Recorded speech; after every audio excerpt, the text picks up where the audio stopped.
Hello and welcome to my Home Biz Tips. I'm Andrea Koochin and we're talking about value.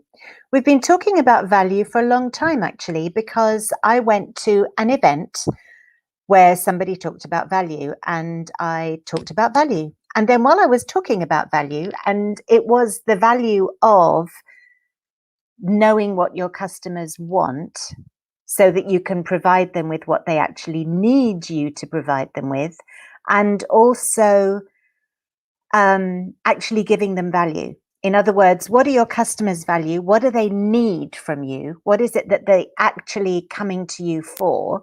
That's the one thing. And then the next thing was, are you giving them good value, as in value for money, as in, are they really getting something that's useful from you? Because some people have free products, some people have things you pay for, that kind of thing. And then while I was talking that day, I realized that value, in the way that I was using the word, was about things that we underestimate, things that we don't realize are important. And I started talking about the value of all sorts of different things. And I've been doing that for several weeks now. Everything's always been a positive word. The value of, I can't remember exactly what I've done and what I haven't done. I've got a long list of things I'm yet to do. But the value of connecting with people and the value of, being coachable and those kind of things, all phrases which have are positive. And then I realized that there was a word that people don't like very much, which has a value in itself, and that's the value of fear. Now, fear is a negative word, so it was really weird to suddenly come up with an idea of talking about something negative from a value point of view. So what is the value of fear? Fear is something that very often stops people in their tracks. Now, you know why we have it originally from a genetic point of view, right?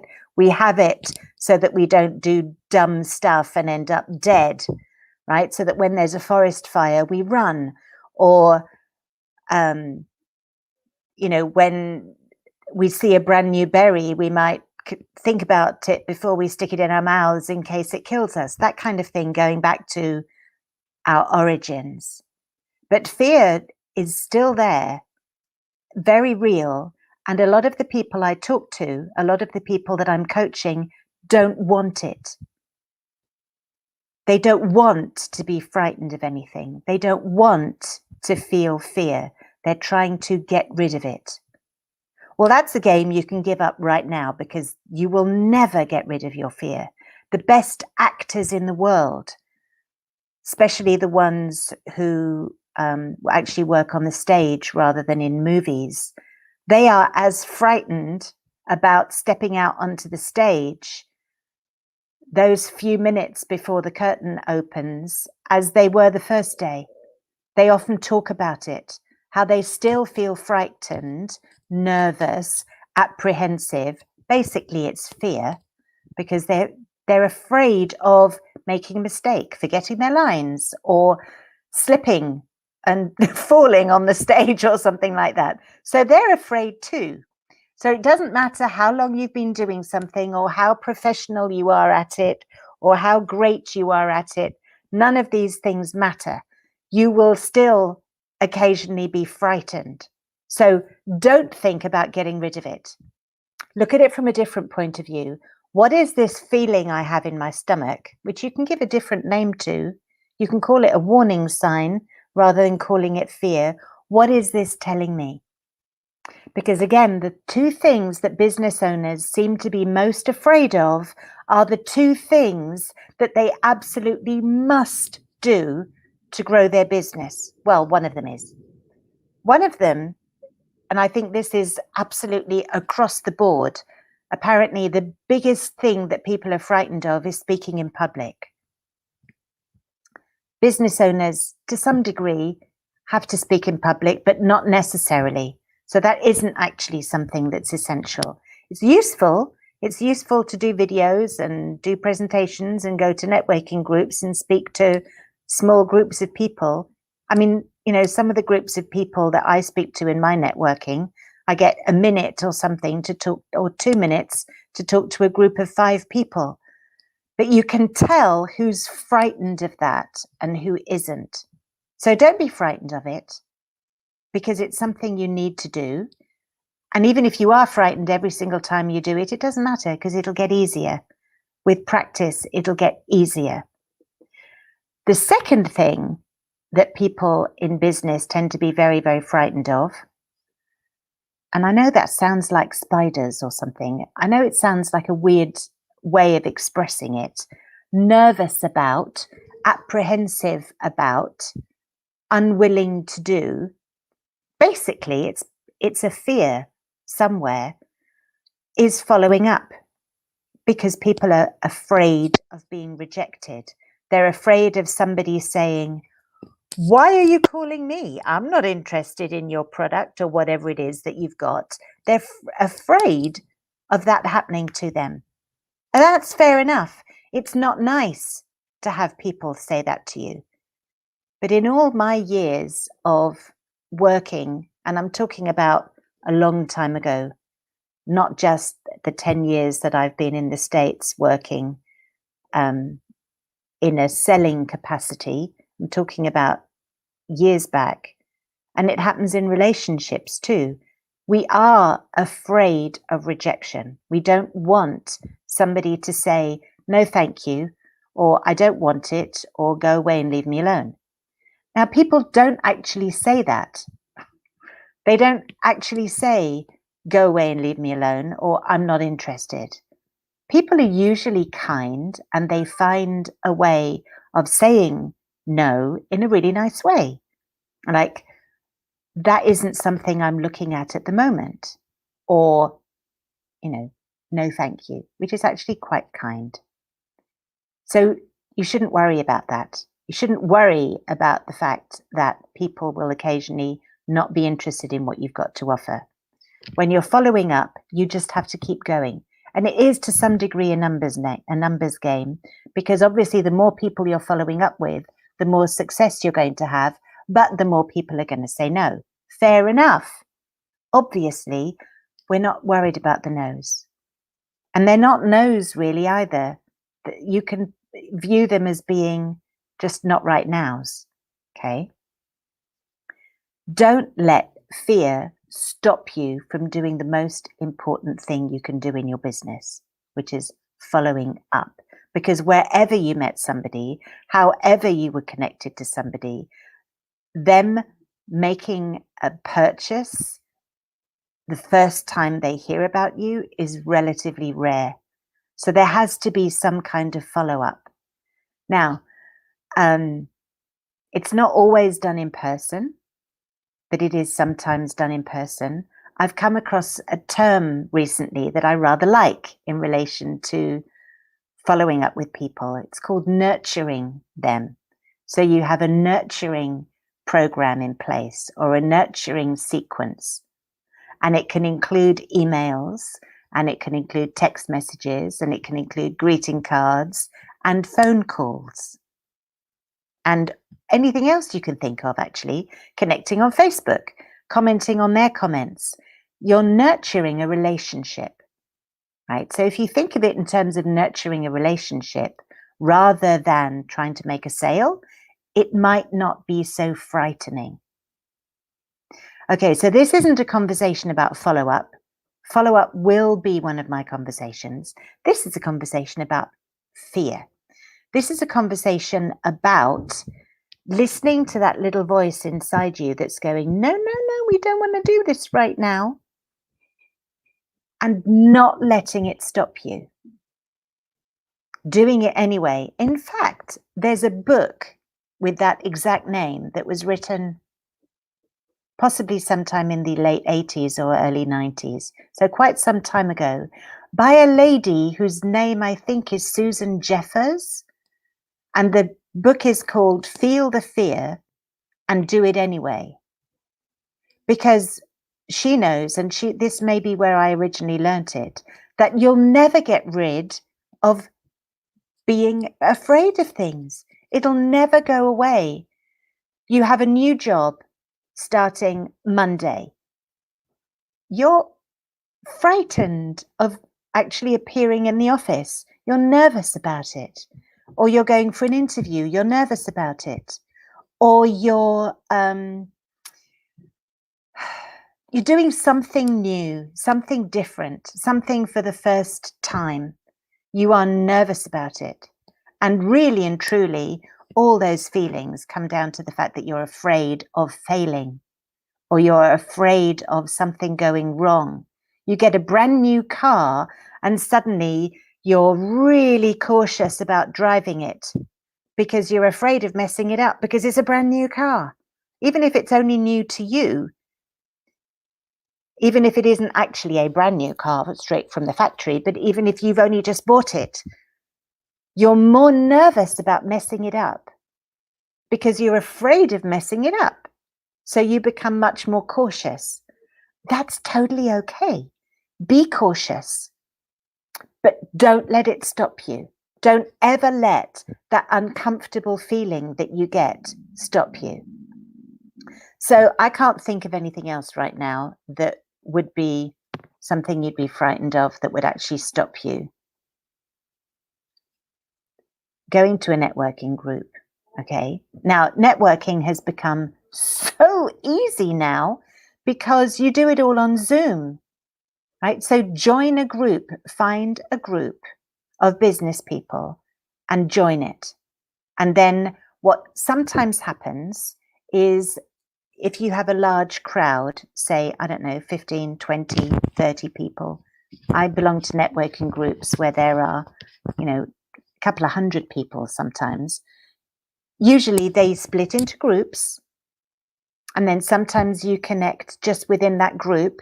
And then sometimes in the time that you're together, you move around through different groups and you're given a minute or maybe 2 minutes to talk about yourself. So practice something.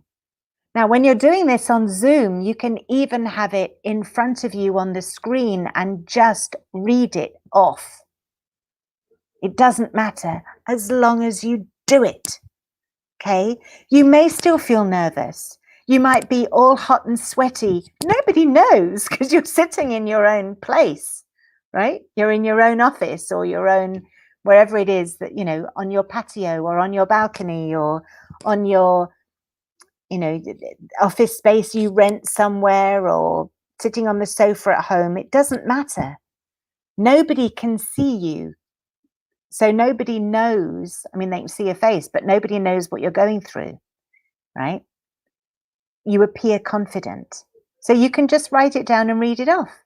You just make sure you're looking at your camera while you're speaking and put it on your screen just underneath where the camera is so that you can read it off. There you go. And it'll get easier and easier and easier. But do not ever let being afraid of something or feeling nervous or cautious or sick to the stomach, don't let that stop you. Because if you stay in your comfort zone, where you're comfortable, where you're not nervous, not afraid, you'll be playing a very small game.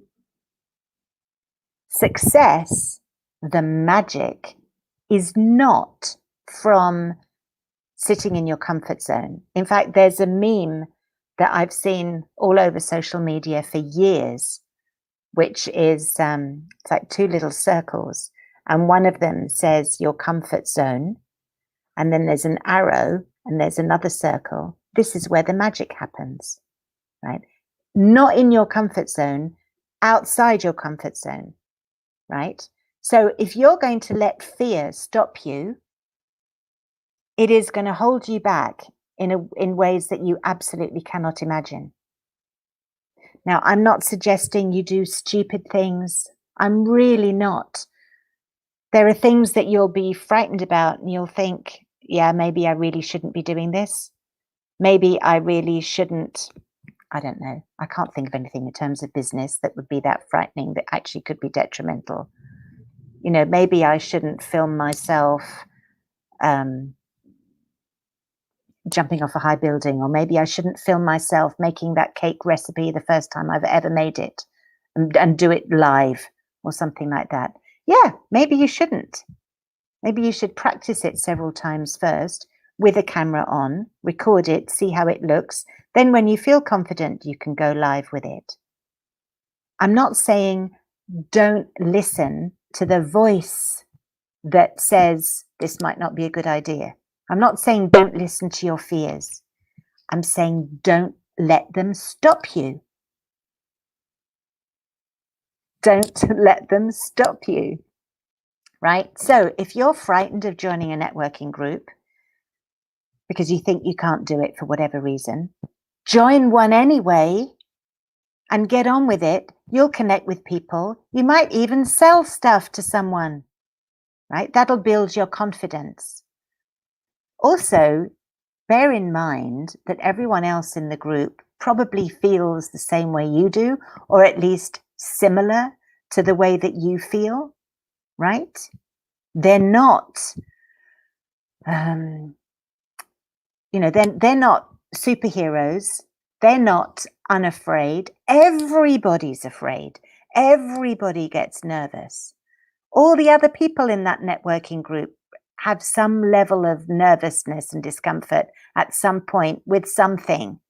Now, it might not be with the networking group. It might be, I don't know, spiders or horror movies or ants or yappy dogs or something.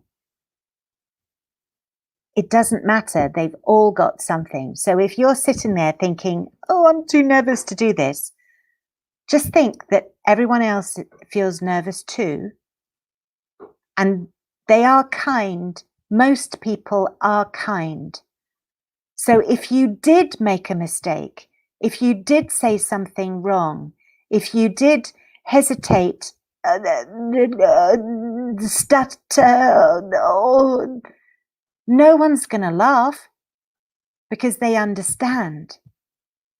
So it doesn't matter what reason you have for being afraid of doing something. Don't let it stop you. You'll look back one day and think, that was easy. I'm so glad I pushed out of my comfort zone, took the bull by the horns and did it. Follow up is the same. If somebody said, I'm kind of maybe a little bit interested perhaps in something that you might have to offer at some point in time, do contact me. Do it. The easiest and the best way of doing it is on the phone. Call them, prepare what you're going to say. If you don't know what to say, then talk to somebody first. Practice your pitch, if you like. Practice what you're going to say. Call me. I'll help you. Get in touch with me. In fact, I'm going to give you a phone number that you can use. Oh, I haven't put this out there before. Here it is, 858 252 1190. That's 1190. I don't know if we can get that on the screen by any chance. Lovely production team. Doesn't matter. 858 252 1190. That's my phone number. You can call me. You can also email me. You can also go to my calendar and make an appointment. I do have a calendar link here. It's calendly.com. There you go, Andrea Koochin. You can go there. You can book an appointment and we can go on Zoom and we can practice all these things.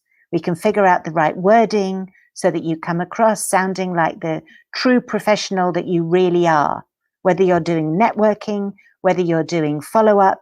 I can't think of any other things right now off the top of my head that might actually not be being done because you're afraid of them.